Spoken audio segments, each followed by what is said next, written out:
call you home. And Mama Africa called me to Ghana. I'm that dad. I'm very protective of my son. So Africa, by population, has 3 times a little bit more than America. Yes. But if you broke Africa down per capita as far as the same numbers in America, America's more violent. I have never slept more peaceful and calmly since August, Brother Jay, and I lived in the suburbs of America. I went to Iraq in that sandbox, right? I felt safer. Jeez. That system? Yeah. Is toxic. Why is the European standard your standard? That's not of your people. Everything about me is European except the color of my skin and my genetic makeup. So if I really want to tap into who I am, I have to be intentional. And thanks to Jay Cameron for hosting this particular interview so we can react on. I'm so grateful about this video because Ghana has been brought out of this darkness, you know. It's high time people see the other side of Ghana. So guys, let's enjoy this video together. You end up in Ghana.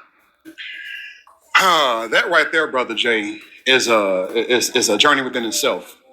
Roughly about 2.5 years ago, I took my test, African ancestry.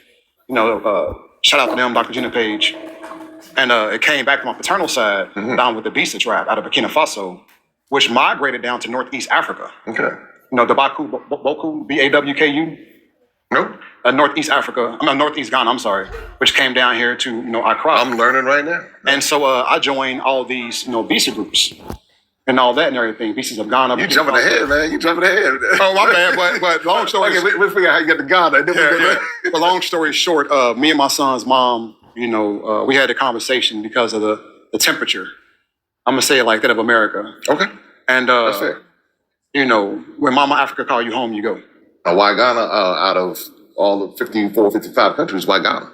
Well, it almost wasn't Ghana, Brother Jay. Okay. It almost was not Ghana. I looked at safety, because I had my young king, my son. I looked at infrastructure. I looked at education. And it was Ghana, South Africa, Botswana, Namibia. Okay. And Kenya. And actually, Brother Jay Camera, if you can remember, I hit you up in Facebook Messenger and I asked you about Namibia. Okay. And you said that South Africa and Ghana was like the gateway for a lot of diasporans. Yes. And so, Brother Jay, for 2 years straight, and I told my son's mom, you know, this is a move that you wanted to make. Well, the funny thing about it is, yes, it was. But the ironic thing about it, Brother Jay, is I told myself if she allowed me to move our son over to Ghana, I would do so. Pause. Exactly 1 year and 1 week later, she came to me with it. Hey, Chris, I spoke to the ancestors because of what's going on with the country. If you can move our son, you know, to Africa, Ghana, I'll be okay with it. And I said, I thought the same thing about this about a year and a week ago. Wow. And so I came here back in March to look at schools for, you know, my son, my young king, and places to live. And that was back in March. And this past August, made that move. Okay. Made the move. Yeah. All right. Now, before we talk about you raising your son in Ghana, what is it? Why did you pick Ghana? Because you looked at Namibia, and I probably told you the winter was nice, but I don't know what I said, but I mean, because I love Namibia, but I just kind of figured I knew what you were looking for, and I knew Namibia probably didn't have what you were looking for. Right.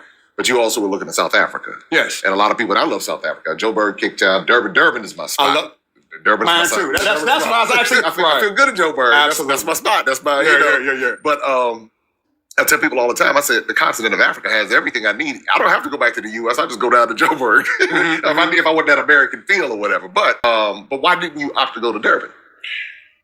So why Ghana and not Durban?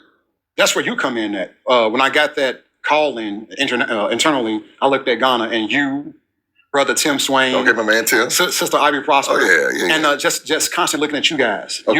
You guys. And then a year return and me reaching out to Black Americans who visited Ghana or lived in Ghana. Me meeting Ghanaians. And like I said, for 2 years straight, I didn't go to the movies. I just canceled my cable and everything was just, you know, Africa, West Africa, mainly Ghana. And something like, wait a minute. So I started following you and Brother Tim Swain, and Ivy Prosper. And I just kept on just researching, like, you know something? Remember when mommy's open the window and say, Jay, time to come in, the lights on? Yes. When mama called you home, she called you home. And Mama Africa called me to Ghana. And that's what it was. And everything just felt right. This man moved. Everything felt right. And since you've been here, how have you... And he's giving us his experience on what he is experiencing in Ghana here. And there is nothing negative from our food to our street, to our culture, our heritage. He's enjoying it all. So if you are outside Ghana or you are in abroad, US, UK, Germany, Canada, and you ever want to move to Africa, don't forget Ghana, because Ghana is Africa. Okay? Ghana can never be compared to any other country you see out there. Yes, Ghana might be small, but then it's mightier. So guys, Ghana is now being sold out positively. Ghana is now on the mark. Ghana is representing Africa. As we speak, people in the diaspora actually want to come to Ghana.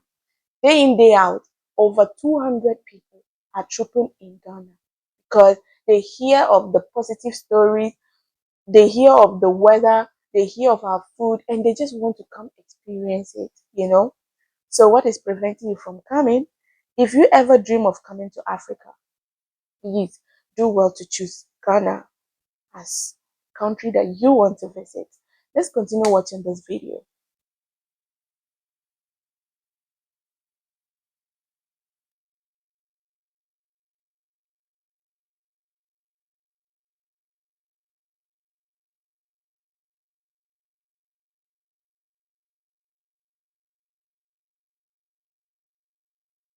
I tried to keep everything even keel, Brother Jay, and not have any expectations. So catch me on this. When I came to visit back in March, it surpassed my expectations. From the time I got off the plane to the woman saying to me, "Welcome home." Okay. You know, to my queen being at the airport. To you know, the guy me meet my Uber driver, who's my buddy now, Richard. That's how I go. You know, me meeting him, and everything just felt right. Nothing felt out of place. The first 3 days, first couple of days, I had some situations with the food. The food. Oh, okay. But after my system got wow. Sometimes folks get hemmed up, you know. Yeah. And that's what it was, though, Brother Jay. That's what it was. Man. Okay, you've been here. What do you like most about the culture and the people and just your whole experience so far? It's not rush. Definitely not. Yeah. Some things that you educated me on the other day. Definitely. The people here are very friendly, very laid back. I love to sweat because when you sweat, you kill toxins inside the body. Purification. So I love to sweat. The humidity here, the atmosphere, the cost of living, the food, the environment, the temperature of the place. The temperature, whether you're in Kasawa, whether you're in East Lagoon, whether you're in North Lagoon, whether you're in Osu, just the temperature of the whole country. And for the president to say, "I want you guys to return home," yeah. So Ghana, everything just fitted, bro. Everything fitted. Okay, now you brought your son. Yeah. See, because this is the part, a lot of times we see a lot of, single folks moving over for various reasons. Okay. And they're looking to, a lot of times they're looking for extracurricular activities. Right. But you brought your 16-year-old son, and 16 is a very pivotal age. Yes. I lost my mind between the ages of 13 to, I'm just recuperating from getting it back. These things ain't no baboons or monkeys running around here. I ain't seen no lion, tiger, no damn bear. Not in the crowd. You go to Serengeti, you can find Exactly. Right. So some of the most prettiest beaches I love in the world. fact that this I will man compare is Ghana's beaches with his analysis to Southern California beaches. Okay. This is somebody that to Florida beaches his wife and the Caribbean beaches. Okay. And now, like, come on, you say how you like me now. All right, you're telling you dating, you're telling all your business now. We know what area you came from. Cool. So that Ghana is worth it.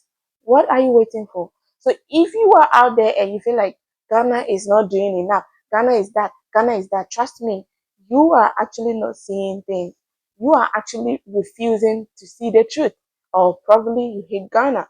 And if you hate Ghana, you are doing yourself, because Ghana is love. Ghana is Africa. Ghana is the center of Africa right now, because go to social media, YouTube, Facebook, Instagram, wherever. Ghana is the green light. People want to visit Ghana. People want to experience Ghana. So instead of hating Ghana, why don't you experience it? This man just confirmed it. Ghana is Africa. Ghana is made up of Africa. There is no doubt about that. That's on period.